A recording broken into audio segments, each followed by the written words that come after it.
మీ అపారమైనటువంటి ప్రేమను బట్టి మరి యొక్క దినాన్ని నాయన మా జీవితాల్లో అనుగ్రహించి మీ పరలోకమైనటువంటి సంబంధమైనటువంటి రహస్యాలను ఏవైతే తెలపాలనుకున్నారో మీరు మమ్మల్ని ఆకర్షించుకొని ఇక్కడ కూడుకునేటట్టు చేసినందుకు నాయన మీకు స్తుతులు చెల్లించుకుంటున్నాను తండ్రి. మీ మాటలు ఏవైతే చెప్పాలనుకుంటున్నారో నాయన నా నాలుకకు అందించి గ్రహించేటువంటి మనసును ప్రతి ఒక్క బిడ్డకి కలుగు చేయమని మీ ప్రియకుమారుడును మా రక్షకుడునైనటువంటి క్రీస్తు యేసు నామమున ప్రార్థన అడిగి వేడుకొనుచున్నాను పరమ తండ్రి. అంటే అయినా తండ్రి తొమ్మిది కదా, సుమారు 45 కానీ 50 నిమిషాల్లో ముగించేసుకున్నాం. కంగారు పడదు, ఎందుకంటే నేను ఎన్నో పాఠాలు చెప్పానండి మీకు. పాఠాలు మీరు జాగ్రత్తగా రాసుకోవాలి అవన్నీ కూడా.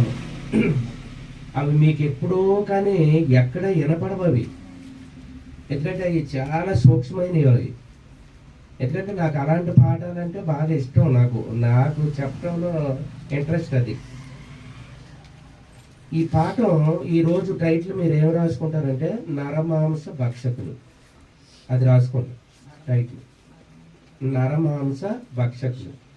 అసలు నరమాంసం అంటే ఏంటి అంటే ఒక నరుణ్ణి మరొక నరుడు భక్షించటం అంటే తినటం. ఈ నరమాంస భక్షకులు అనేది బైబిల్లో కూడా దేవుడు రాయించాడు దీని గురించి. నరమాంసాన్ని తింటారా అంటే నరమాంసాన్ని కూడా తింటారండి ఈరోజు ప్రపంచంలో. ఎందుకంటే కొంత ఆదివాసులు కొన్ని అడవి ప్రాంతానికి సంబంధించినటువంటి తెగల వారు మనుషుల్ని వెళితే ఒక జంతువుని ఏటాడినట్టుగా ఏటాడి వాళ్ళని చీల్చుకొని తినేస్తారంతే. ఇప్పటికి కూడా ఉన్నారు. మనకి పరిపాలన చేసినటువంటి ఆఫ్రికా ఖండంలో ఉగండా అనే ఒక దేశం ఉంది. ఆఫ్రికా ఖండంలో ఉగండా అనే ఒక దేశం ఉంది. వీడియా అమీన్ అని ఆడు ఒక రోజుకి ఒక ఆడమ్మాయిని, లేతగా పాడవన అమ్మాయిని కానీ అబ్బాయి కానీ ఆడికి కోసి కూరండు పెట్టాలి. ఆడికి ఆ దేశాన్ని పరిపాలించాడు. ఉగాండా ప్రజలందరికీ తెలుసు, అయినా ఆడిని ఏం చేయలేకపోయారంటే ఆడికి ఏంటంటే మనిషి మాంసం తినటం అలవాటు. ఆడికి ఆడు ప్రధానమంత్రి ఆడు ఆ దేశానికి. అలా నరమాంస భక్షకులు ఇంకా కొన్ని మనం పుస్తకాలు చదివినప్పుడు కూడా ఒక మిషనరీలు కానీ లేదా నరులు ఎవరన్నా కనపడితే వాళ్ళని కొట్టుకొని చంపుకొని తినేసే ప్రాంతాలు కూడా ఉన్నాయి. జంతువులు ఎన్ని ఉన్నాయండి అసలు నీ భూప్రపంచం మీద. ఏమండి నరమాంసం గురించి మాకెందుకండి, వాళ్ళు ఏదో తెగల వాళ్ళు ఎక్కడో తింటారు అనుకుంటే మనం ఎలా తింటున్నాం అనేది ఈ చివరికి వచ్చేటప్పటికి మీకు ఈ పాఠం అర్థమవుతుంది. అలాగే దేవుడు మరి మనం తొందరగా వాక్యాలు చూసుకుందాం. ఆది కాండము 9వ అధ్యాయము. రెఫరెన్సులు కూడా చాలా జాగ్రత్తగా రాసుకోండి అమ్మ ఇవన్నీ. ఎందుకంటే ఇంటికి వెళ్ళిన తర్వాత కూడా ఈ మెసేజ్కి సంబంధించిన ప్రతి రెఫరెన్స్ కూడా మళ్ళీ మీరు చదువుకోవాలి. మీరు ఒక్కసారి వింటేనే ఈ పాఠాలు ఏదో ఒక గంట సేపులో మీకు అర్థమైనట్టు ఉంటుంది, తర్వాత మర్చిపోతాడు అంతే. ఆది కాండము 9వ అధ్యాయము 5వ వచనం 6వ వచనం చదవండమ్మా. మరియు మీకు మన ప్రాణానికి ఆధారం ఏదండి? రక్తం అండి. రక్తం పోతే మనిషి చనిపోతాడు. విచారణ చేయుదును దాన్ని గూర్చి ప్రతి జంతువును. ఇక్కడ దేవుడు అనే మాట ఏంటంటే ప్రాణమునికి రక్తము ఆధారం. ఒకళ్ళు చంపిన, ఒకవేళ జంతువు మనిషిని చంపేసిన జంతువును కూడా నేను విడిచిపెట్టను. ఆ రక్తానికి నాకు సమాధానం చెప్పాలి. ఏమన్నా అంతే కదమ్మా దాని భావం. మరలా చదవండి దాన్ని. మరియు మీకు ప్రాణమైన రక్తమును గూర్చి విచారణ చేస్తాను. దాన్ని గూర్చి ప్రతి జంతువును నరులను విచారణ చేయుదును. మనిషిని చంపేస్తే మట్టుకు నేను విచారణ చేస్తాను అని దేవుడు, మన తండ్రి అయినటువంటి దేవుడు ఆదిలోనే చెప్పాడు. ఇంకా చూసినట్లయితే యెహెజ్కేలు గ్రంథము ఇంకా చదువమ్మా, 6వ వచనం చదవలేదు. ప్రతి నరుని ప్రాణమును గూర్చి వాని సహోదరుని ఇక్కడేనమ్మా ఆదికాండము 5-6వ వచనం చదువుతుంది. 6 దానికంటే అదే 6వ వచనం కూడా ఇప్పుడు చదివింది. నరుల రక్తమును చిందించుచు వాని రక్తము నరుని వలనే చిందింపబడును. ఎందుకంటే నరుని రక్తం చిందింపబడిందంటే నేను మట్టికి సహించను, ఊరుకోను అంటున్నాడు దేవుడు. ఇంకా చూసినట్లయితే పాత నిబంధనలో యెహెజ్కేలు గ్రంథము 5వ అధ్యాయము 10వ వచనం కూడా చూడండి, రక్తం గురించి మరలా మాట్లాడుతుంటాడు. కావున మీ మధ్య తండ్రులు ఇక్కడ తండ్రులు ఏం చేస్తారంటండి? తమ కుమారులను భక్షించుదురు. భక్షించడం అంటే తింటారు. కుమారులు తమ తండ్రులను భక్షింతురు. ఏమంటే ఆ కాలంలో చాలా భయంకరంగా ఉండేది. మనం బైబిల్ మరి మీరు పూర్తి చేసి చదువుతున్నారో లేదో కానీ స్త్రీలు గర్భంలో పడేటువంటి ఒక మావిని అంటే ఆ పిండాన్నే ఆకలేక తిన్నటువంటి సందర్భాలు కూడా కనపడుతుంటాయి బైబిల్లో. మీరు బైబిల్ పట్టుకొని దాన్ని చదవకపోతే దాని సారాంశం ఏంటో మీకు తెలీదు. ఆహారం అని ఎక్కడ ఆహారం దొరకనప్పుడు నా గర్భంలో నుంచి బయలుదేరుతుంది ఈ రోజున శిశువు, నేనే తింటాను అని భార్య భర్తలో పంచుకొని తిన్నట్టుగా ఉంటుంది బైబిల్లో. అంత కరువు కాలం అలాంటి సందర్భాలు జరుపుకుంటూ వచ్చాయి ఆయా ప్రాంతాల్లో, ఆయా కాలాల్లో. ఇంకా మనం చూసినట్లయితే ఇర్మియా గ్రంథము 19వ అధ్యాయము 9వ వచనం. ఎందుకంటే మనకి టైం చాలదు కాబట్టి తొందరగా చెప్పేస్తున్నా. ఇర్మియా గ్రంథము 19వ అధ్యాయము 9వ వచనం. వారు తమ కుమారుల మాంసమును తమ కుమార్తెల మాంసమును తినునట్లు చేసేదను. నా మాట వినకపోవటం వల్లే వీళ్ళకి ఈ శాపాలు. దేవుడు తలుచుకున్నాడంటే ఏ రోజునైనా ఏ కాలంలో అయినా సరే దేవుడు ఊరుకోలేదు. మనం బైబిల్ చదువుకుంటూ వస్తే సొంత జనాంగమైనటువంటి ఇశ్రాయేలీల్లో తప్పు జరిగిన ఆయన ఊరుకోడు, అన్యజనుల్లో తప్పు జరిగిన ఊరుకోడు, ఆయన సహించడం. ఎందుకంటే భూమి మీద ఉన్న వాళ్ళందరూ ఆయన పిల్లలే కనుక. కాబట్టి ఇంకా మనం ఇప్పుడు దాకా మరి 4 కూడా పాత నిబంధనలో మనము ఏమండి 4 చూసామా? లేవీకాండం చూసామా? లేవీకాండము 26వ అధ్యాయము 9వ వచనం కూడా చూడండి. లేవీకాండము 26వ అధ్యాయము 9వ వచనం. ఏలయనగా మిమ్మును కటాక్షించి మీకు సంతానమిచ్చి మిమ్మును మీతో నేను చేసిన నిబంధన స్థాపించెదను. మీరు చాలా కాలము నిలువై ఉన్న పాతగిలిన ధాన్యమును ఇలాగా ఆశీర్వదింతేనేమో ఈ రూట్లోకి వస్తాడు దేవుడు. లేకపోతే మనుషులు తినేలాగానో, లేకపోతే ఆయా కాలాల్లో కొన్ని ఒక సందర్భంలో చూసినట్లయితే మరి రాజుల గ్రంథం కానీ దినవృత్తాంతాలు కానీ ఈ కాలాల్లో ఒక భయంకరమైనటువంటి కరువు వచ్చినప్పుడు పావురపు రెట్టలు కూడా తిన్నటువంటి సందర్భం కూడా ఉంది. పావురపు రెట్టలు ఎందుకు తిన్నారు అని మనం ఆలోచిస్తే పావురాయలు దూర ప్రాంతానికి వెళ్ళి ఆ గింజలను తిని ఆ గింజలు రెట్టలుగా వేస్తాయి. కాబట్టి ఆ గింజలు అరుగుదలకు రాక మనకు ఆహారము మనకు తీరుతుంది అనేటువంటి సందర్భం కూడా ఉంటుంది. బైబిల్ చదివినప్పుడు మీకు ఇది కలిగి ఉంటుంది. ఏమండి ఎప్పుడైనా ఎవరైనా చూసారా?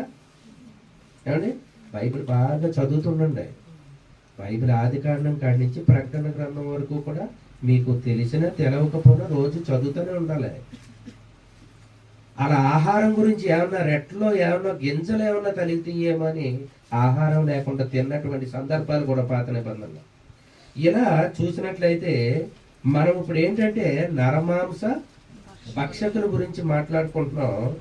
ఈ భక్షించే విధానం ఎలా మారిపోయింది, దేని గురించి దేవుడు చెప్పనై ఉన్నాడో కొత్త నిబంధనకు వచ్చేటప్పుడు కూడా దాని సారాంశం ఏంటో పూర్తిగా మాట్లాడుతున్నాడు దేవుడు కూడా. కొత్త నిబంధనలో కూడా నరమాంస భక్షకులు ఉన్నారా అంటే ఉన్నారండి. వాళ్ళు ఎవరిలో ఏంటో మీకు అర్థమవుతుంది. గలతీయులకు రాసినటువంటి పత్రిక 5వ అధ్యాయము 15వ వచనం చూడండి. గలతీయులకు రాసినటువంటి అపోస్తులుడైనటువంటి పౌలు గారు రాస్తున్నారు దీన్ని. గలతీయుల పత్రిక 5వ అధ్యాయము 15వ వచనం. అయితే మీరు ఇక్కడ ఏం చేస్తున్నారంటే అండి, కొత్త నిబంధనలోకి వచ్చిన తర్వాత కూడా యేసుక్రీస్తు వారు చెప్పినటువంటి మాటలు కూడా విన్న తర్వాత అప్పుడు మత్తయ్య గారు చెప్తున్నాడు, మొత్తం ప్రవక్తలందరూ కూడా చెప్పుకొచ్చారు. వీళ్ళందరూ చెప్పుకొచ్చిన తర్వాత పౌలు గారు కూడా సంఘాలను కట్టిన తర్వాత కూడా గలతీ సంఘంలోకి రాస్తున్నాడు ఈ ఉత్తరాన్ని. అప్పటికి ఎంత సబ్జెక్ట్ విని ఉంటారండి వీళ్ళందరూ కూడాను. ఏమండి, ఎంత టాప్గా వినేసి ఉంటారు. అసలు యేసుక్రీస్తు వారు చెప్పినటువంటి మాటలను రాయటకు ఆ పుస్తకాలన్నీ కూడా రాసేస్తే ఈ భూలోకమైన సరిపోదు. అంటే సముద్రాల మీద పేర్చిన, ఎడారుల్లో పేర్చిన ఈ పుస్తకాలన్నీ రాసేస్తే చాలా అన్నాడు. అసలు అంత టాప్గా చెప్పాడండి యేసుక్రీస్తు వారు. అలా చెప్పిన తర్వాత కూడా పౌలు గారు అనేక సందర్భాల్లో సువార్త ప్రకటించిన తర్వాత అప్పుడు గలతీయులకు రాసినటువంటి ఆ పత్రికలు రాస్తున్నాడండి. దీన్ని ఏమని రాస్తున్నాడు? గలతీయులకు రాసి, అందరూ తీసారమ్మా, అందరూ తీసి రాసుకోండి. గలతీయులకు రాసినటువంటి పత్రిక 5వ అధ్యాయము 15వ వచనం. ఇప్పుడు జాగ్రత్తగా వినాలి. అయితే మీరు ఒకరినొకరు కరుచుకొని భక్షించిన ఎడల, మరలా భక్ష్యం అనేది అక్కడ కనపడింది పాత నిబంధనలో, మరలా కొత్త నిబంధనలో కూడా భక్షించటం ఇక్కడ కనపడుతుంది. ఒకరి వలన ఒకడు బొత్తిగా నశించిపోదురేమో అని చూచుకొనిడి. ఏమండి, వీళ్ళు ఏం చేస్తున్నారంటే ఒకరికొకరు ఖర్చుకుంటున్నారంటే మనిషి మీద పడి మనిషిని ఖర్చేయటం కాదు.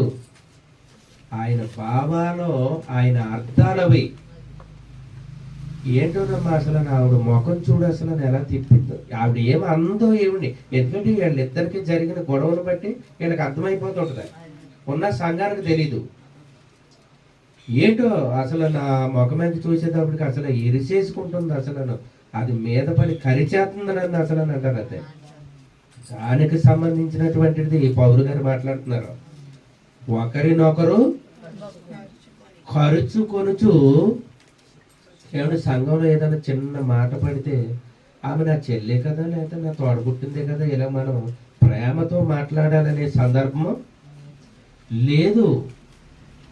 లేకపోబట్టికే ఇక్కడ ఎందులోకి దిగారేమో, ఖర్చుకోవటంలోను మొఖాలు విరుచుకోవటంలో. ఖర్చుకోవటం ఇంకా రెండో స్టెప్ ఏంటి? భక్షించటము. ఒరే నన్ను తినేస్తుందే బాబు అసలు అన్నది. ఎక్కడ చూసిన ఈ భాష అంతా మీకు అర్థమైపోతుంటది.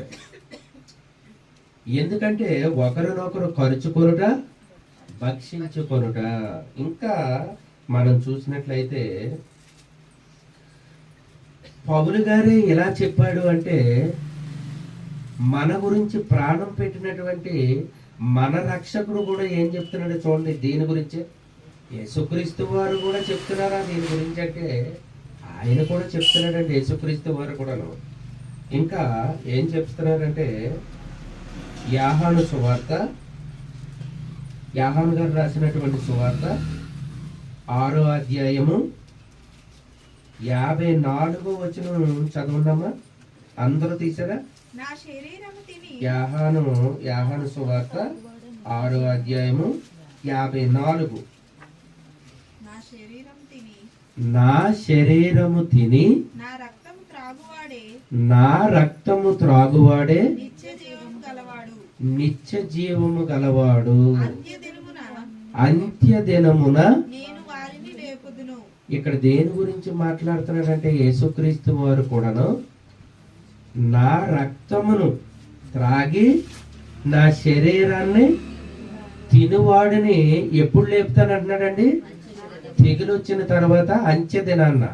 అంత్యదినం అంటే ఈ లోక అంతమందు మనం ఇప్పుడు చనిపోతాం, సమాధుల్లోకి వెళ్ళిపోతాం.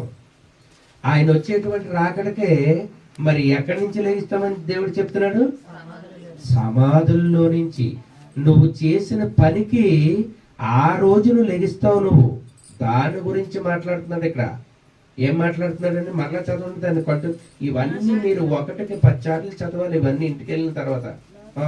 నా శరీరము తిని నా శరీరము తిని నా రక్తము త్రాగువాడే నిత్య జీవము గలవాడు. నిత్య జీవము గలవాడు. అంత్యదినమున నేను వారిని లేపుదును. అంత్యదినమున వానిని లేపుదును. లేపెదను. ఏమంటే ఈ వాక్యం సారాంశం ఏంటండి? ఓహో, మాకు తెలియదేంటి? ప్రతి ఆదివారము కూడా వెళ్ళి రొట్టె ద్రాక్ష రసము తాగుతున్నాము. మేము చదివేది కూడా ఇదే. మాకు అర్థమైపోయింది. ఏమంటే ఈ వాక్యం దాని సారం అంతే కదండి. దాని గురించి ఏం మాట్లాడుతున్నాడో కూడా దేవుడు ఇంకా మనం చూసినట్లయితే 55 చదువమ్మా. నా శరీరము 55 చదువుతున్నాము. చదువు. నా శరీరము 55 కూడా చూడమ్మా. నా శరీరము నిజమైన ఆహారమును నా శరీరము నిజమైనటువంటి ఆహారమును నా రక్తము నిజమైన పానమునై ఉన్నది. నిజమైనటువంటి పానము. పానం అంటే త్రాగే నీరు.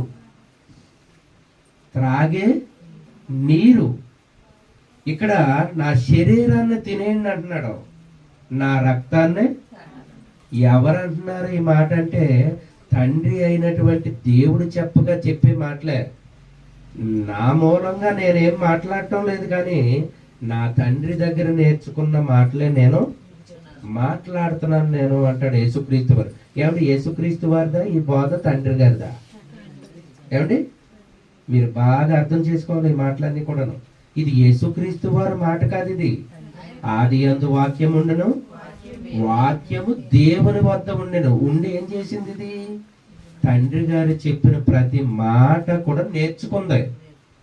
ఇది యేసుక్రీస్తు వారి మాట కాదు. ఇది నాన్నగారి దగ్గర కూర్చొని ఆయన కాపీ చేసుకున్నాడు జాగ్రత్తగా.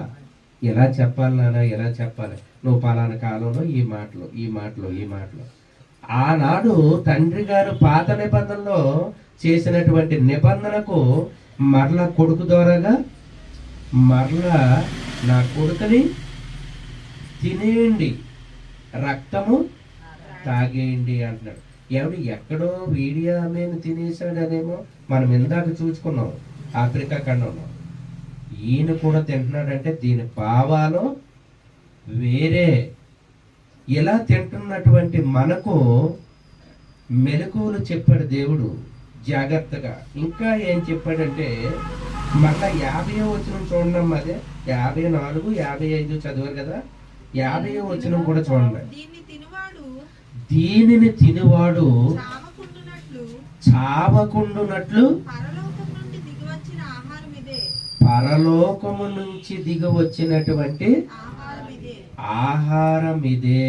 ఏమంటే అర్థమవుతుందండి మీకు? ఇది రొట్టె తింటున్నాం, కానీ ఇక్కడ దేవుడు దాన్ని ఇంకా దెత్తలోకి వెళ్ళి మారుస్తున్నాడు. ఇక్కడ పరలోకము నుండి వచ్చినటువంటి ఆహారం. మరలా చదవము దాన్ని 50వ వచనం. దీనిని తినువాడు చావకుండునట్లు పరలోకము నుండి దిగి వచ్చిన ఆహారం ఇదే. ఏమంటే రొట్టె తీసుకుంటున్నాము, ద్రాక్ష రసం తీసుకుంటున్నాం, చచ్చిపోతున్నామా లేదా? ఏదో ఒక రోజుని చచ్చిపోతున్నాం. ఈ చావు గురించి దేవుడు మాట్లాడటం లేదు, కానీ ఇందాక వచనాల్లో మనము అంత్య దినమున ఆయన లేపుతాడు అంటున్నాడు. రొట్టెకు బదులు ఎక్కడి నుంచి వచ్చిన ఆహారం అని చెప్తున్నాడండి ఈయన? పరలోకము నుంచి వచ్చినటువంటి ఆహారము అంటున్నాడు ఆయన. ఏమండి 51వ వచనం కూడా చదివారా? పరలోకం నుండి దిగి వచ్చిన జీవాహారమును నేనే. పరలోకము నుండి వచ్చిన జీవము జీవము జీవము జీవాహారమును నేనే. నేనే. ఏమండి దీని సందర్భం మారిపోతుంది. రొట్టె ద్రాక్ష రసం కాడ ఇవాళ మానవ ప్రపంచం, క్రైస్తవ సమాజం ఆగిపోయింది. దాని సారాంశం ఏంటో తెలియకుండా పోయింది ఎవరి మట్టుకు వాళ్ళకే. కానీ ఆయన లోనకెళ్ళి మాట్లాడితే మట్టుకు విషయాలు ఇవి.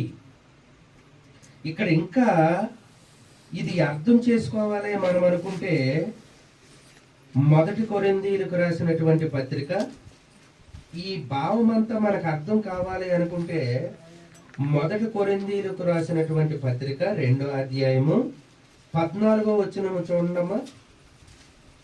ప్రకృతి సంబంధమైన మనుషుడు 14 2వ అధ్యాయము 14వ వచనం. ప్రకృతి సంబంధి అయిన మనుషుడు దేవుని ఆత్మ విషయములను దేవుని ఆత్మ విషయములను అంగీకరింపడు అవి అతనికి వెర్రితనముగా ఉన్నవి. ఇక్కడ ఆత్మ గురించి మాట్లాడుతున్నాడు. ఇక్కడ ఏం మాట్లాడుతున్నాడు అంటే ఆత్మ, ప్రకృతి. ఇంకా మొదటి నుంచి కొంటోనించేయండి దాన్ని. ప్రకృతి సంబంధమైన మనుషుడు ప్రకృతి సంబంధమైనటువంటి మనుషుడు దేవుని ఆత్మ విషయములను దేవుని ఆత్మ విషయములను అంగీకరింపడు. నీకు ప్రకృతిలో తిరుగుతాం అలవాటు అయిపోయింది కాబట్టి ఈ ప్రకృతిలో విషయాలే అర్థం చేసుకుంటావు నువ్వు. దేవుని ఆంతర్యంలో ఉండేటువంటి ఆ గూఢమైనటువంటి రహస్యాలను నీవు అర్థం చేసుకోలేవు నువ్వు. అందుకే ప్రసంగ గారు కూడా, సొలొమోను గారు ఏమంటాడు? జ్ఞానికి నేత్రములు ముఖం మీద ఉండును, ముక్కు కింద ముక్కుకి అనుసరించి ఉండునా, తలలో ఉండును అన్నడా. మనకు ఆలోచన పుట్టేది ఎక్కడ? మెదడులోను. జ్ఞానికి నేత్రములు మెదడులో ఉండును, తలలో ఉండును. అలాంటి వారికే అర్థమవుతాయి ఇవన్నీ కూడాను. కాబట్టి ఇంకా మనం చూసినట్లయితే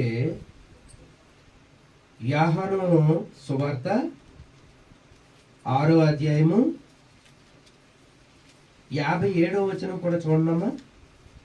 యోహాను గారు రాసినటువంటి సువార్త 6వ అధ్యాయము 57. జీవము గల తండ్రి నన్ను పంపెను గనుక నేను తండ్రి మూలముగా జీవించుచున్నట్లే నన్ను తినువాడును నా మూలముగానే జీవించును. ఇది యేసుక్రీస్తు వారు మాట్లాడుతున్నటువంటి మాట. ఇది 57 చదివరా? 57 తర్వాత మరలా 27 కూడా రాయండి వెనక్కి. అదే అధ్యాయము. ఇక్కడ మీరేం చేస్తున్నారంటే ఆహారం అంటంతో ప్రొద్దుటే లేచి ఎక్కడికి వెళ్ళిపోతున్నారు మీరు? క్షయమైనటువంటి ఆహారము.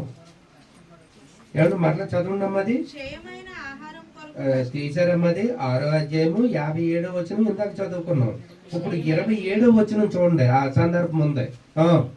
క్షయమైనటువంటి ఆహారము కొరకు కష్టపడకుడి. ఏమండి మనం తెల్లారి లేచిన తర్వాత మనం చేసే పని ఏంటండి? సూర్యుడు ఉదయిస్తున్నాడు అనేటప్పుడు మనం చేసే పని ఏంటి? క్షయమైనటువంటి ఆహారం కొరకు క్యారేజీ అయిందా, వెళ్ళిపోవాలి, టైం అయిపోతుంది, వెళ్ళిపోవాలి. అందరంతే. క్షయమైనటువంటి కష్టపడకుడి కానీ నిత్య జీవము గల కలుగజేయు అక్షయమైనటువంటి ఆహారము. ఇక్కడ 2 ఆహారాల గురించి మాట్లాడుతున్నాడు దేవుడు. క్షయమైనటువంటి ఆహారము. ఏమన్నా మనం పొద్దున్నే వెళ్ళి కష్టపడుతున్నాం, కష్టపడిన దాన్ని బట్టి రకరకాలు దీనికి పెట్టేసి మేపుతున్నాం. ఇది ఒకానొక రోజుని పడిపోతాయి. వారు తిన్నటువంటి తిండి గోతిలోకి పోవును. ఎందుకంటే ఈ శరీరము ఏదో రోజున మోసుకెళ్ళి ఇందులో తిన్న నోరు కానీ కడుపు కానీ ఇదంతా కూడా మట్టిలోకే పోతుంది. మనం ఎన్ని ఆహారాలు భుజించిన ఇదంతా ఏమైపోతుంది?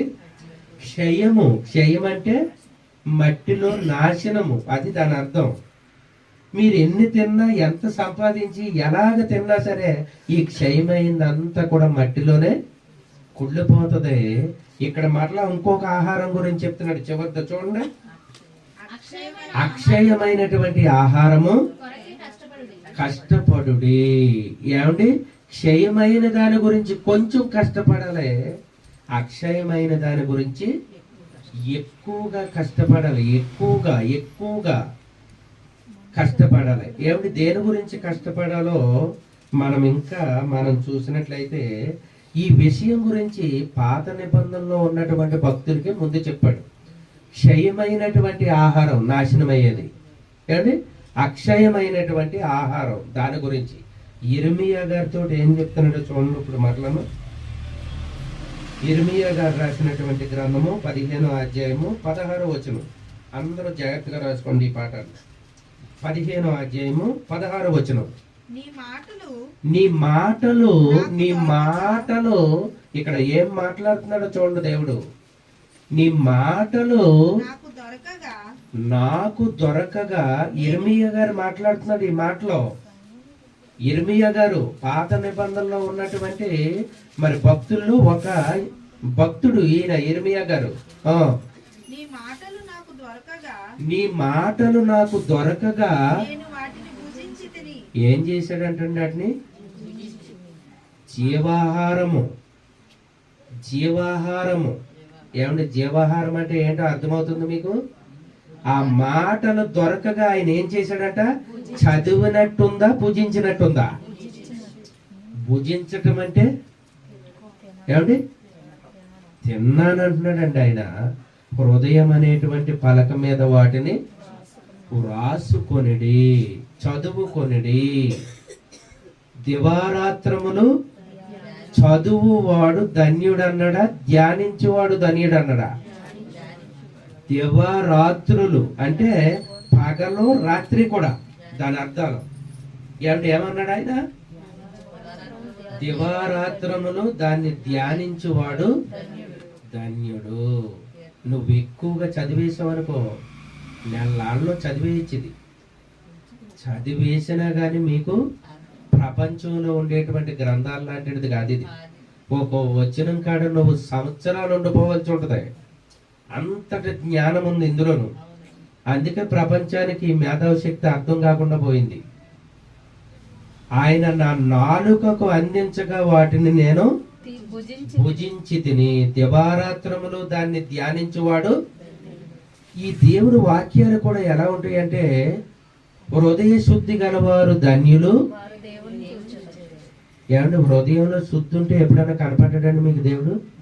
ఏమంటే దీని అర్థం ఏంటి చెప్పండి అసలు జాగ్రత్తగా. హృదయ శుద్ధి గలవారు ధన్యులు.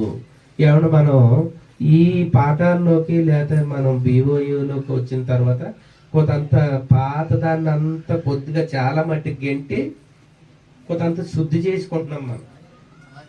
నాతో శుద్ధి చేసుకున్నటువంటి మనలోకి దేవుడు కనపడ్డా?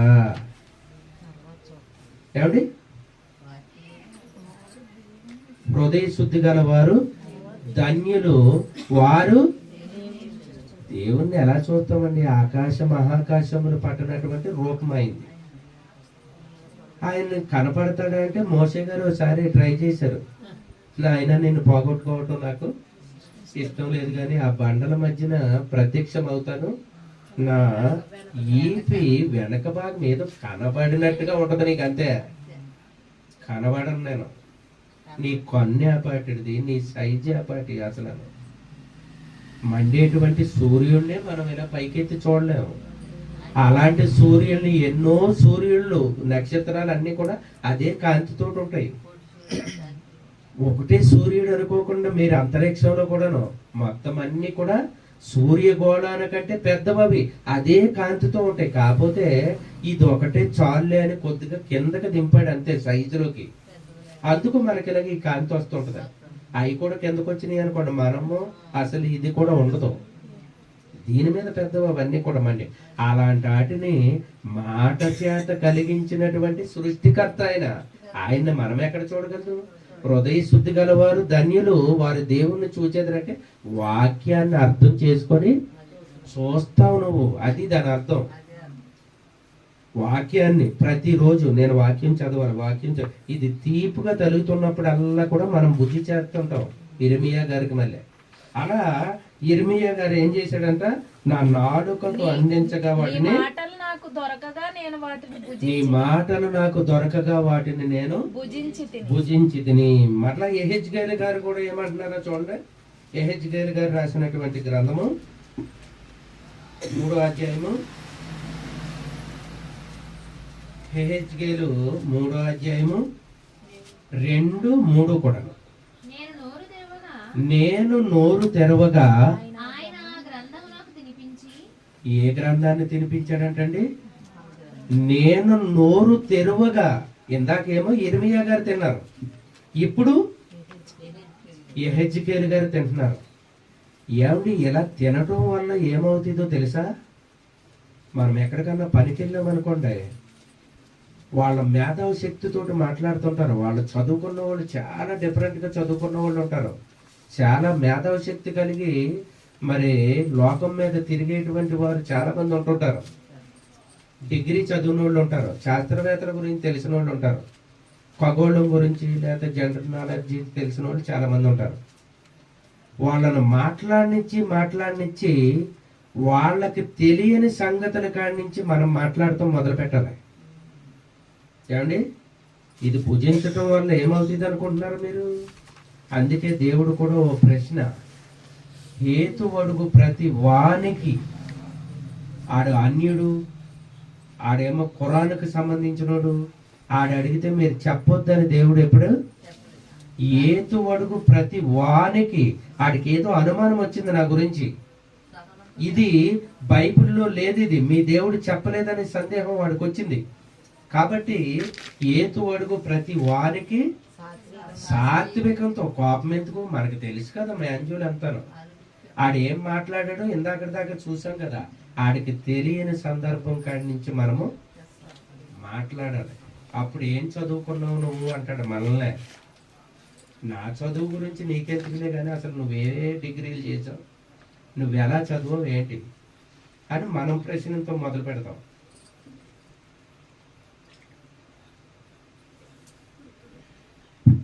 అలా ఏదు అడుగు ప్రతి వానికి కూడా మనము భుజించాలి అంటే అన్ని రంగాల్లో కూడా తెలిసి ఉండాలి మనకు వాక్యం. ఇవాళ ప్రపంచం ఏంటంటే దేవుని మాటలు చెప్తాం రండి, యేసుక్రీస్తు వారి గురించి మేము మాట్లాడతామంటే వినే రకం కాదు. వాళ్ళు చాలా పైకి వెళ్ళిపోయారు. వాళ్ళకంటే పై టాప్ నాలెడ్జ్ నీకు చెప్పేశాడు దేవుడు. ఆ రోజుల్లోనే పౌలు గారు ఏమన్నారా, జ్ఞాని ఏమయ్యను, శాస్త్రి ఏమయ్యను, ఈ లోకపు తర్కవాది ఏమయ్యాడు, ఒకవేళ ఉంటే రావాలి అని మాట్లాడాడు ఆయన. మరి అదే గ్రంథాన్ని చదివేటప్పుడు ఎవరన్నా ఏదన్నా అడుగుతారేమని భయం, ఏ ప్రశ్న అన్నా చెప్పాలేమని భయం. ఏమన్నా మరి అలాగుంటే ఎలా కుదురుతుందండి? మనల్ని ఏం చేయమంటున్నాడు ఆయన? ఆదివారం వెళ్ళి రొట్టె విరిచడం వలన ఇవన్నీ వస్తాయి అన్నాడా? ఏమండి, అసలు రొట్టె గురించి మనం మాట్లాడుకుంటే రొట్టె ఎక్కడి నుంచి వచ్చిందండి? ఏమండి, రొట్టె మనం ఇప్పుడు రొట్టె మాట తీసుకుంటున్నాం కదా, గోధుమలేనయ్యి, గోధుమలు ఎక్కడి అయ్యి? నేలలో పడి పండినవి. ఆ ఇత్తనం ఎక్కడి నుంచి వచ్చింది? ఆది కాండంలోకి వెళ్ళేటప్పటికి ఆయన భూమి మొలిపించుగాక అంటే ఆయన మాట ద్వారాగా వచ్చిందండి గింజ. రొట్టె ఎక్కడి నుంచి వచ్చింది? మాటలో నుంచి వచ్చింది. ద్రాక్షారసం ఎక్కడి నుంచి వచ్చింది? మాటలో నుంచి వచ్చిందే. మాట ముఖ్యమా, లేకపోతే ఇది పైన భుజించటం ఇది ముఖ్యమా? మాటే ముఖ్యము. మాటలో నుంచి కలిగాయి ఇవన్నీ కూడాను. మాట అది దాని సందర్భం వేరు. మాట గైకొనుట మేలు. విస్తారమైనటువంటి బలులు అర్పించుట కంటే ఆజ్ఞను గైకొనుటయే. నువ్వు ఎన్ని బలులు అర్పిస్తే సుఖమేముంది? నువ్వు ఎక్కడికి వెళ్ళి ఏం చేస్తే సుఖమేముంది?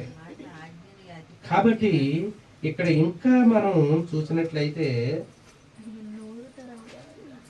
యాకోబు గారు రాసినటువంటి పత్రిక కూడా చూడండి. యాకోబు పత్రిక 1వ అధ్యాయము 22వ వచనం. మీరు వినువారై మాత్రమే ఉండి. ఇక్కడ యాకోబు గారు రాసినటువంటి పత్రిక 1వ అధ్యాయము 22వ వచనం చెప్తున్నాడు. మరలా దాని డెఫినేషన్ ఏంటో. మీరు వినువారు మాత్రమే ఉండి. మీరు వినువారు, ఇది చాలా జాగ్రత్తగా పదే పదే చదివితేనే కానీ బుర్రకెక్కదు. మీరు వినువారై మాత్రమే ఉండి. మీరు వినువారై మాత్రమై ఉండి మిమ్మును మీరు మోసపుచ్చుకొనకుండా మిమ్మును మీరు మోసపుచ్చుకొనకుండా వాక్య ప్రకారము వాక్యములో ఉన్న దాని ప్రకారము ప్రవర్తించువారునై ఉండుడి. ప్రవర్తించువారునై ఉండాలి. ఏమండి ఇంటే ఏం జరుగుతుంది అన్నాడు ఇక్కడ. ఇంటే మోసపోతారగా. రోజు వెళ్ళి ఎక్కడికో వెళ్ళి ఏదో ఏదో ఏదో ఏదో ఇనేస్తున్నాం అనుకుంటే ఏం జరుగుతుంది అన్నాడు ఇక్కడ. మోసపోతారు మీరు. అసలు ఇనుట వలన మీకు మోసమే జరుగుతుంది. ఇంకా కింద ఏమంటున్నాడు ఆయన, వాక్య ప్రకారం దాని ప్రకారము ఇది ఇలాగుంది, ఓహో మనం ఇది మానేయాలి, ఇది ఎలాగుంది మనం ఇలా నేర్చుకోవాలి, దాని ప్రకారం నువ్వు చేయనప్పుడు నువ్వు ఎక్కడికి వెళ్ళి ఎన్నింటే ప్రయోజనం ఏంటి? అసలు నువ్వు ఎక్కడికి వెళ్ళి రొట్టె ద్రాక్షారసం నువ్వు ఏ సంఘంలోకి వెళ్ళి ఎక్కడికి వెళ్ళి నువ్వు తాగిన ప్రయోజనం ఏంటి నీకు? ఆయన ఏమన్నాడు ఇందాక? ఆయన ఏమన్నాడు? యెహెజ్కేలు గారితో కానీ లేకపోతే యిర్మీయా గారితో కానీ ఏం మాట్లాడాడు? ఆయన మాటలు అందించగా నేను ఎక్కడుండి ఇది భుజించటం కాదు, దాని డెప్తలోకి వెళ్ళేటప్పటికి ఈ 66 పుస్తకాలని కూడా తినేయాలంతే.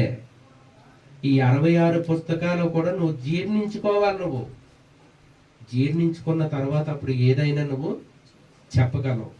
అలా జీర్ణించుకోలేనప్పుడు ఇంకా ఏం జరుగుతుందో చూడండి. ఇంకాను 1 కొరింథీయులకు రాసినటువంటి పత్రిక ఇంటే మోసపోతారు అన్నాడు అక్కడ.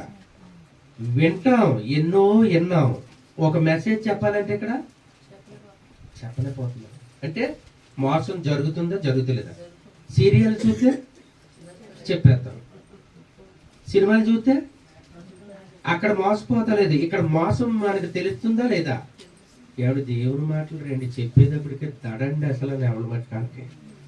ఎందుకంటే అది అపవాది అనేది దీనికాడే కాసు కూర్చుంది కాబట్టి లోకంలో ఉన్నదానికి నువ్వు ఏదైనా చెప్పగలదు. కాబట్టి యోహాను గారు రాసినటువంటి 1 కొరింథీయులకు రాసినటువంటి పత్రిక 11వ అధ్యాయము 27వ వచనం. కాబట్టి ఎవడు అయోగ్యముగా కాబట్టి ఎవడు అయోగ్యముగా ప్రభు యొక్క రొట్టెను తినునో లేక ఆయన పాత్రలోనిది త్రాగునో వాడు ప్రభు యొక్క శరీరమును గూర్చియు రక్తమును గూర్చియు అపరాధి అగును. ఏమండి ఇప్పుడు చెప్తున్నాడండి అసలు విషయాలు. దీని అంతటికి కూడా కనెక్ట్ అయి ఉంటుంది బైబిల్ అంతా కూడా.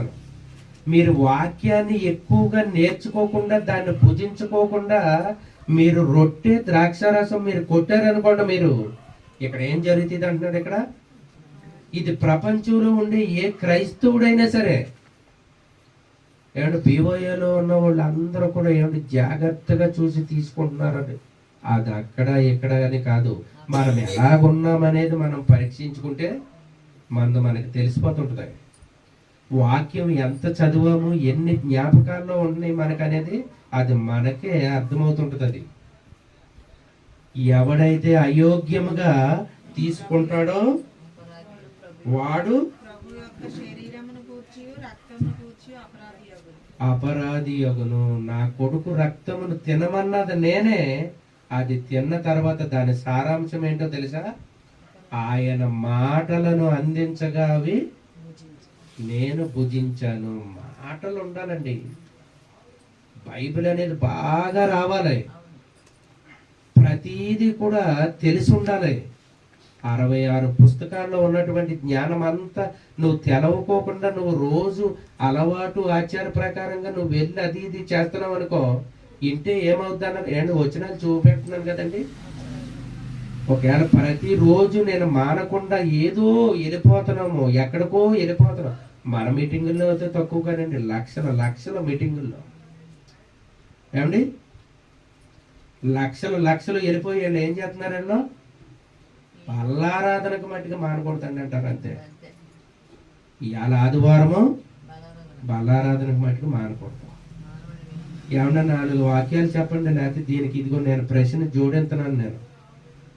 మరి ఈ ప్రశ్నకి సమాధానం ఏంటో అసలు నిజంగా అందులో ఉన్న వాళ్ళు ప్రశ్నిస్తే మన వాళ్ళు ఎవరో చెప్పలేరు. అసలు ఎలా చెప్పలేరు అనుకుంటే, ఉదాహరణకి ఏమిటి, యేసుక్రీస్తు వారు పునరుద్ధరణే కదా.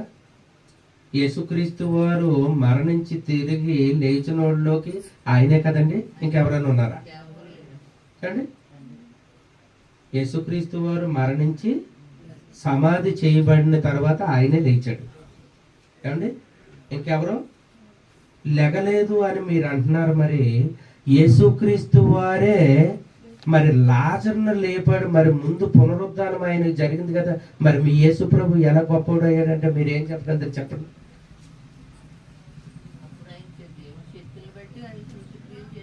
వాళ్ళు ఎలాగ అడుగుతారో మీరు ఏం చెప్పాలో మీకు అర్థమవుతుందండి ఇదంతా కూడాను. మరి ఇంతకు ముందు ఎలీషా గారిని మరి ఆ దినాల్లో మరి సమాధిలో పెట్టేటప్పుడు అంతకు ముందు చనిపోయినటువంటి ఒక అతను, ఆ ఎముకలు మరి శవాన్ని శల్యములు తలగగా ఆ శవము లెగిచి కూర్చుండెను. మరి పునరుద్ధానం కదది ఏమండి. ముందు ఎలీషా గారి ఎముకలు తరిగి ఒక అతను లెగిశాడు ఏమండి. మరలా లాజర్ గారు లేచాడు. సౌలు గారికి అనుమానం వచ్చినప్పుడు భూమిలో నుంచి పాతాళంలో నుంచి ఎవరు వచ్చారు ఏమండి? సమూయేలు గారు వచ్చారు. మరి వీళ్ళందరికీ పునరుద్ధానం జరిగినప్పుడు మరి యేసుక్రీస్తు వారు గొప్పవారేంటి? మరి యేసుక్రీస్తు వారు ఒక ఆయనే లేచాడు అంటున్నారు మీరు.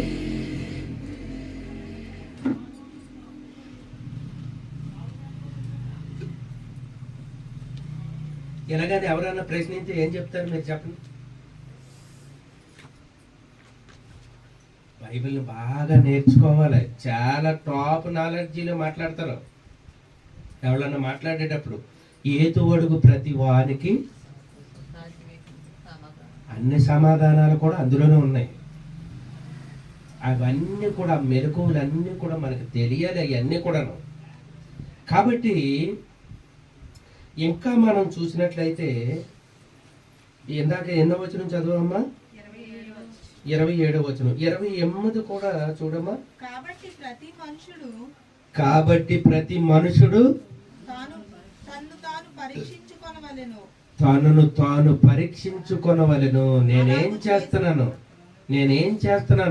నేను ఎంతవరకు చదవగలుగుతున్నాను, నేను ఎంతవరకు జ్ఞాపకానికి పెట్టుకోగలుగుతున్నాను నేను అనేది మనము పరీక్షించుకోవాలి. పరీక్షలు లేనప్పుడు ఇంకెందుకంటే మనం వెళ్తాం. 20 ఏళ్ళు, 30 ఏళ్ళు, 40 ఏళ్ళు మొత్తం మేము సంఘంలో ప్రారంభికులు అంటే మేము అంటారు అంతే. ఎక్కడ చూసినాను ఇవాళ వాక్యం మటుకి తెలీదు. ఇంటే మోసపోతారని ఆయనే చెప్తారు. వాటిని భుజించటం, దివారాత్రములో దాన్ని ధ్యానించి ఉండాలి. అవన్నీ మెలకువలన్నీ కూడా తెలియాలి. ఇంకా మనం అదే అధ్యాయము 22వ వచనానికి వెనకరమ్మ మరలోచారా. ఇదేమి అన్నపానాలు పుచ్చుకోవడానికి మీకు ఇల్లు లేక ఇక్కడ రొట్టె ద్రాక్ష రసానికి ఇరిచేసి ఇవి అన్ని అల్లకొలారు చేసేస్తున్నారా మీరందరూ? దేవుడు అడుగుతున్నాడండి, దేవుడు ప్రశ్నిస్తున్నాడండి దీని గురించి. ఏం మాట్లాడుతున్నాడో చూసారా? ఇక్కడ దేవుడు ఏమంటున్నాడండి? మరలా చదవండి దాన్ని. అన్నపానములు పుచ్చుకొనుటకు మీకు ఇల్లు లేవా? అన్నపానములు పుచ్చుకొనుటకు మీకు ఇల్లు లేవా? దేవుని సంఘమును తిరస్కరించి దేవుని సంఘాన్ని తిరస్కరించేస్తున్నారు మీరు. అసలు మీరేం చేస్తున్నారో మీకు అర్థం కాకుండా పోతుంది. ఎందుకంటే వాక్యాన్ని మనం నేర్చుకోకుండా ఇక్కడ యేసుక్రీస్తు వారు ఇంకా ఆకారు వచనంగా చూద్దామండి, మనం ముగించుకుందాం. యేసుక్రీస్తు వారు ఇంకో సందర్భం మాట్లాడతాడు. ఇంకా దీంతో మీకు ఇంకా కన్ఫర్మ్ అయిపోద్దిగా. యోహాను గారు రాసినటువంటి సువార్త 4వ అధ్యాయము 32వ వచనం చూడండి. ఆయన ఏం మాట్లాడుతున్నాడో. అక్కడ రొట్టె ముఖ్యమో లేకపోతే ద్రాక్షారసం ముఖ్యమో దేని గురించి మాట్లాడుతున్నాడో చూడండి. యోహాను సువార్త 4వ అధ్యాయము 32వ వచనం. అందరూ తిన్నాం. అందుకాయన భుజించుటకు మీకు తెలియని ఆహారము నాకు ఉన్నదని, ఇక్కడ మీకు తెలియనటువంటి ఆహారము నాకు ఇక్కడ ఉన్నదని వారితో చెప్పగా, ఇక్కడ యేసుప్రభు వారు మాట్లాడుతున్నారు. ఇక్కడ శిశువులతో మాట్లాడుతున్నారు. ఇక్కడ ఏం మాట్లాడుతున్నారండి ఆయన? భుజించుటకు మీకు తెలియని ఆహారం. మీకు తెలియని ఆహారం. ఇప్పుడు దాకా మీరు తెలిసే ఆహారమే తింటున్నారు మీరు. ఇప్పుడు దాకా మీరు తినే ఆహారం అంతా కూడా మీకు తెలిసిందే. మీకు తెలియనటువంటి ఆహారము నాకు ఉన్నదని వారితో చెప్పగా, ఇక్కడ ఏం చెప్తున్నాడంటే, నేను పరలోకంలో నా తండ్రి దగ్గర నేర్చుకున్నదంతా కూడా నేను అభ్యాసం చేశాను. నేను మీకు తెలియని ఆహారాన్నే ఆమె పేరేంటండి? సమర స్త్రీ. ఆ సమర స్త్రీ యేసుప్రభు వారికి ఏమవుతుందండి? ఏమండి? చెల్లెలు అవుతుంది ఆవిడ. ఈ భూమి మీద పుట్టినటువంటి వారు అందరూ కూడా తమ్ముళ్ళు, చెల్లెళ్ళు. ఈ చెల్లెలు ఇలా చేస్తుందని భవిష్యత్తులో తండ్రి గారి దగ్గరుండే చూశాడు యేసుక్రీస్తు వారు కూడా. మీ చెల్లి పలాంటి అయ్యానికి నువ్వు భూమి మీద బ్రతికేటువంటి కాలంలోకి ఒక నీటి కడవను పట్టుకొని వస్తుందిరా. ఆ వచ్చినప్పుడు కూడా మీ చెల్లికి ఈ మాటలు చెప్పాలి. మీకు తెలియనటువంటి ఆహారం నా దగ్గర ఉంది అని ఈ వాక్యాన్ని, బ్రతికించేటువంటి వాక్యాన్ని, మాటని నువ్వు చెప్పాలి. ఎలాగని యేసుప్రభు వారు మాట్లాడుతుంటే శిశువులు ఏమనుకున్నారు తెలుసా? ఈయనకి ఇంకెవరన్నా తెచ్చారేమో, అసలు ఈయన ఏదో మంచిది తినేసి ఉంటాడో, లేకపోతే ఇలాగెందుకు మాట్లాడతాడు అనుకున్నారు. ఏమంటే వాళ్ళకి చూసారండి వాళ్ళ మైండ్ సెట్ ఎలాగుందో. యేసుప్రభు వారు ఏం మాట్లాడుతున్నారు ఇక్కడ? మీకు తెలియనటువంటి ఆహారము నాకుంది. ఆహారాన్ని దేంతో పోలుస్తున్నాడండి? ఇప్పుడు ఒక్క మాటలోకి కుదించి వాక్యాలన్నింటినీ కూడా తెస్తే ఆహారం ఏమై ఉంది? ఇప్పుడు వాక్యం అనే ఆహారము. వాక్యము, ఈ వాక్యం చెప్పటం వలన నాకు ఆహారము. ఈ రొట్టె ద్రాక్షారసం తీసుకున్నటువంటి వారు ఎవరికి ఎలా చెప్పాలో అలా నువ్వు చెప్పలేనప్పుడు నీవు అపరాధివి, నువ్వు అయిపోతావు అంతే అన్నాడు. అంతే. ఎవడు అయోగ్యంగా ఏమన్నా ఏదో అడిగారు కానండి నాకేమి అయిపోయావు నువ్వు అంతే. వాక్యాన్ని జాగ్రత్తగా నేర్చుకోవాలి నువ్వు. అందుకే హేతు అడుగు ప్రతి వానికి నువ్వు చెప్పాలి. చెప్పలేకపోయావు అంటే నువ్వు రొట్టె ద్రాక్షారసం తీసుకున్నా నువ్వు అయోగ్యముగా తీసుకుంటున్నావు నువ్వు అంతే, నా దృష్టిలో అనేసాడు అంతే దేవుడు. ఇక్కడ నన్ను భుజించండి అన్నాడు. ఇంకా 34 కూడా చూడమ్మా. యేసు వారిని చూచి, నన్ను పంపిన వాని చిత్తము నెరవేర్చుటయు, ఇక్కడ నన్ను పంపిన వాని చిత్తము నెరవేర్చుటయు, ఆయన పని ఈ భూమి మీద నువ్వు ఎంతకాలం అయితే బ్రతుకున్నావో ఇది తుదం ముట్టించుట నాకు ఆహారమై ఉన్నది. ఇది ఇంకంతే క్లోజ్. పని అంటే ఏ పని? అది ఇందాక 2 పనుల గురించి మనం చూసుకున్నాం. ఏం పనులు అయ్యి? క్షయమైనటువంటి ఆహారము. అక్షయమైనటువంటి ఆహారం నీ దగ్గర లేకపోతే నీవు అయోగ్యుడవు, నువ్వు అంతే. పునరుద్ధానమందు నువ్వు అక్కడ లేపబడవు, నువ్వు అంతే. ఏమంటే మనము ఏ పని అంటే కానివ్వండి, ఈ భూమి మీదకి వచ్చిన తర్వాత ఎన్ని సంవత్సరాలైనా సరే నీకు అసలు నీ కలుపు తీయటం అనేది రాలేదమ్మా అనే సందర్భం ఎవరన్నా మాట్లాడతారు. ఏమండి వెళ్ళిన కొత్తలో ఒక రోజు 2 రోజులు ఇక అక్కడి నుంచి వాళ్ళ మీద సీనియర్లు అయిపోతామంటే. ఏదన్నా ఒకవేళ పార పని కానీ లేకపోతే ఏదన్నా గుణపం పని కానీ ఏదన్నా ఉందన్న తొందరగా ఫస్ట్లో 1 రోజు 2 రోజులు అయితే, ఒరే నువ్వు 10 సంవత్సరాల నాడు ఎలాగైతే పొడిసావు ఇప్పుడు కూడా మారలేదురా, నీకు అసలు పని అప్పలేదురా అని ఎప్పుడన్నా ఎవరన్నా అన్నాం మనం? ఏమంటే ఇన్ని పనులు అభ్యస్తున్నప్పుడు 20 ఏళ్ళు 30 ఏళ్ళు మనం సంఘాల్లోకి వచ్చి ఎన్నాలండి. ఇప్పుడు ఇందులో కంటే ఇప్పుడు ఈ మధ్యన ఇది బట్టి ఇది సంకన పెడతాం అనేది మనకు దగ్గరగా 30-40 ఏళ్ళు అయిపోతుంది. ఏమండి మనకు అప్పుడు సరైన వాక్యం దొరకలేదు కానండి, మనం ఇది మట్టికి సంకలో పెట్టి ఎవరు ఎన్నాళ్ళయిందో చూసుకొని మనకు ఇప్పుడు ఎంతవరకు వాక్యాన్ని మనం నేర్చుకున్నామా బాబు. దేవుని దృష్టిలో మనము దేవుని చేతిలో పడుట బహు భయంకరము. ఎందుకంటే ఆయన ఏదో క్షమించేస్తాడో, ఆయన ఏదో జాలి మనల్ని అందరినీ కన్నాడు కదా, ఆయన ఎందుకు పోగొట్టుకుంటాడు అని మీరు ఒకవేళ అనుకుంటున్నారేమో. మీరు మోసే గారితో కర్రెట్టి కొట్టమన్నాడు అప్పుడు దాకాను, ఆ బండతో మాట్లాడు అన్నాడు.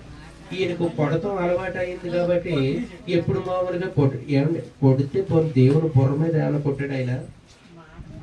ఏమండి పోనీ ఆయనకి ఏమైనా తరిగింది కర్ర?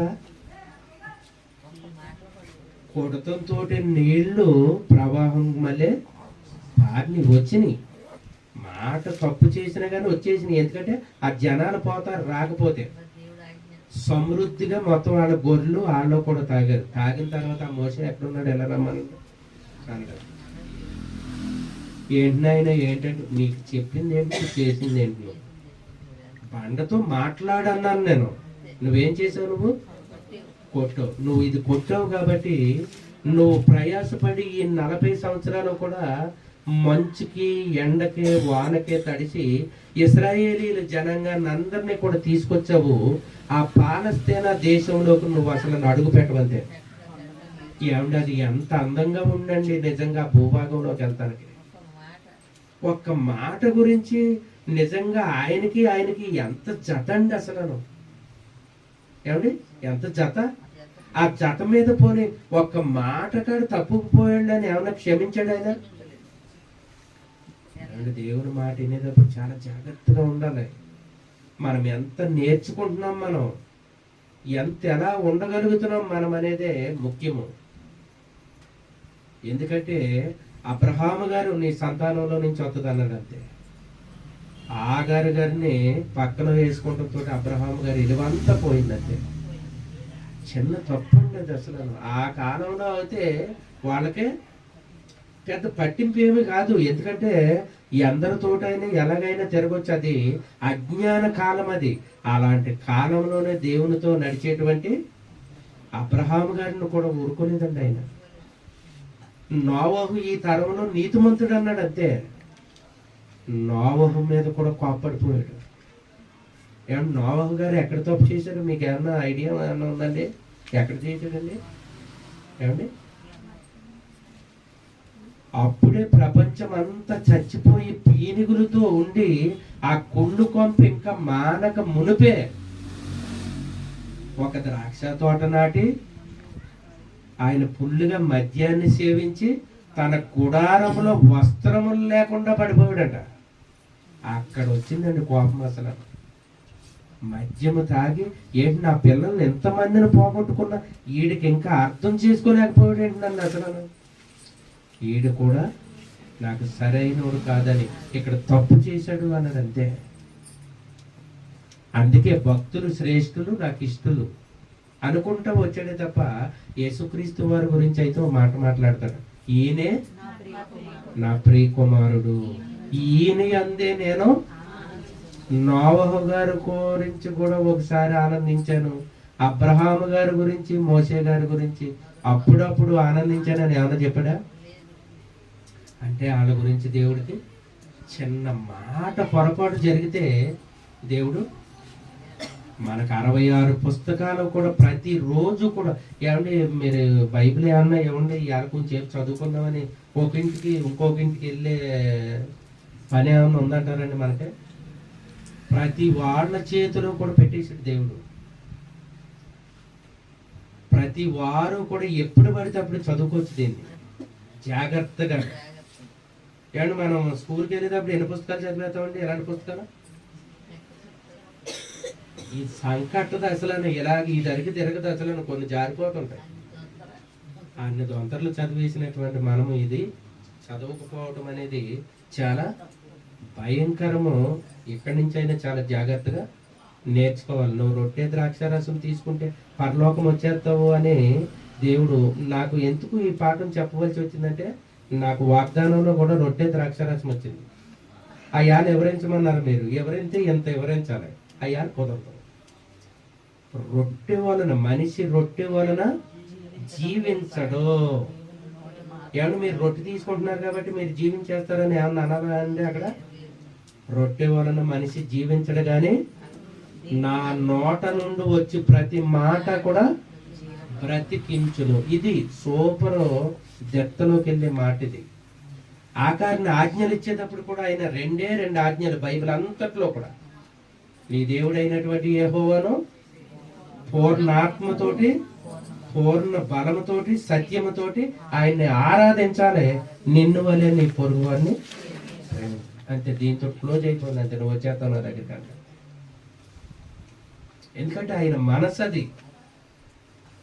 కాబట్టి ముందు మన ప్రియారిటీ అనేది మన మైండ్ సెట్ ఆయన మీదకి వెళ్ళిపోవాలి. తర్వాత వాక్యాన్ని జాగ్రత్తగా మనం చదివి నిన్ను వలె నీ పొరుగు వారిని ప్రేమించాలి. ఎందుకంటే ప్రేమించమన్నారు కదా అని మనకి మెరుగులన్నీ కూడా తెలుస్తుండాలి. ఓ తాగుబోతుడు కనపడ్డాడు అనుకోండి, ఈడు కూడా నా సహోదరుడే కదా నన్ను ప్రేమించ ఎరా బాబు ఇక్కడ కొడుక మనకి ఎందుకు వచ్చిన కూడా ఈ మెలకువలన్నీ కూడా మనకు తెలుస్తూ ఉండాలి. వాళ్ళందరూ మన సహోదరులు అంటే దేవుని మాట వినేవాడు ఎవడో, అది వింటానన్నవాడు ఎవడో, ఆ ఆకర్షణలోకి వచ్చినవాడికి ఎవరికి అడిగి చెప్పాలి. నువ్వు నీ మాట నేను ఎన్నన్నవాడికి అసలు అడిగి దేవుని వాక్యం వినిపించకూడదు. ఈ మెలకువలన్నీ తెలవాలి. అందుకే ప్రకటన గ్రంథంలో కూడా వినువాణిని విననట్టే ఉండేయండి, వినేవాడిని విన్నట్టుగా ఉండేయండి, వినని వాణిని విననట్టుగానే వదిలేయండి అన్నాడు. అంతే. ఈ మెలకువలన్నీ మనకు తెలవాలి. ఈ కొద్ది మాటలు దేవుడు దీవించునుగాక. ప్రార్థన చేసుకున్నాను. నన్ను మమ్మలను మిక్కిలిగా ప్రేమించినటువంటి మా కన్న తండ్రి, మీ అపారమైనటువంటి ప్రేమను బట్టి, మీ వాక్యానికి ఉన్నటువంటి అర్హత ఏంటో, మీ వాక్యంలో ఉన్నటువంటి నాయన సారం ఏంటో మేము ఎన్ని తిన్నానో నాయన, అది ఇడిగా ద్రాక్షారసం దొరుకుతుంది, ఇడిగా రొట్టెలు దొరుకుతాయి నాయన. అది మాట వలన పుట్టింది నాయన. మాటలు నేర్చుకోవటం వలన నాయన ఉపయోగం ఉంది తండ్రి. మాటలు బ్రతికిస్తాయి తండ్రి. వినటం వలన విశ్వాసము కలుగును అని మీరు చెప్పారు. కాబట్టి నాయన మీ వాక్యాన్ని బట్టి నాయన మేము జాగ్రత్తగా ఉండి ఏది చేసినాను నాయన ఈ 66 పుస్తకాలు కూడా మేము చదువుకుంటూ మా జీవిత కాలం అంతా కూడా నాయన మేము చదివినా నాయన మాకు అర్థం కాదు తండ్రి. ఎందుకంటే అంత జ్ఞానం ఉంది తండ్రి. అలాగని విడిచిపెట్టకుండా ఎంతో కొంత నేర్చుకోవాలనేటువంటి ఆతృత కలిగి మీ యొక్క 66 పుస్తకాలని కూడా నాయన మేము కూడా భుజించేటువంటి వారుగా ఉండగలుగునట్లు ఇక్కడ కూడినటువంటి ప్రతి ఒక్కరికి కూడా అలాంటి హృదయాలను కలుగు చేయమని, మరలా దారి ప్రయాణంలో మీరు తోడుగా ఉండి చక్కగా గృహాలకు చేర్చమని మీ ప్రియకుమారుడును మా రక్షకుడు అయినటువంటి క్రీస్తు యేసు నామమున ఈ ప్రార్థన అడిగి వేడుకొనుచున్నాను పరమ తండ్రి. ఆమేన్. మన తండ్రి అయిన దేవుని ప్రేమయు, కుమారుడైనటువంటి యేసుక్రీస్తు వారి యొక్క కృపయు, పరిశుద్ధాత్మ అన్యోన్య సహవాసమును ఇప్పుడును ఎల్లప్పుడును తోడై నడిపించును గాక. ఆమేన్. వందనాలు.